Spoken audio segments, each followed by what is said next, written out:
Approximately 2 hours later, Sam called the police back. Sam apologized for not being, quote, completely honest. Ugh! Darn it! Makes it a lot harder when you call the cops and admit everything. Defendant admitted to taking the blue bag, but stated that they were tired and they took the suitcase thinking it was theirs. Now, that's the defense strategy that you'd use, right? This individual is gender fluid, right, by their own nature.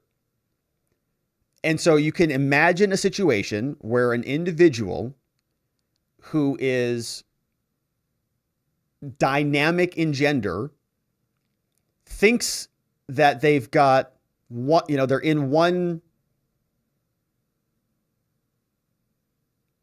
mode, I guess, and maybe they change. So like, I'm not trying to be like insulting to anybody out there, but like as a defense attorney, a defense strategy, what are you creating? What type of argument are you creating in a unique situation like this? The argument goes to intent. The only way you're going to defend this case is to say this individual did not have the intent to take the suitcase, right? The suitcase was clearly taken. They've got this person on actus reus, all flying all over the world. So the only defense now comes back to intent. The argument would be that Sam got on the airplane thinking that he was, one version of something, or an individual who was in one mode, got off the airplane, thought that bag was his, right? That that was actually who he was. That was another person. That's the intent. If he didn't have the intent, if he really didn't think that it was his bag, then that eviscerates that element. Now, the problem for Sam is that Sam is admitting, right, several times that he actually took their suitcase because he was tired, which is a big problem. The other big problem is the fact that he actually removed the blue bag's tag and put the bag roller in the handbag. That's a really bad fact. So it sort of doesn't matter what his intent is, because that negates that original intent.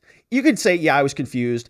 I thought that bag was mine. I got a similar looking bag. It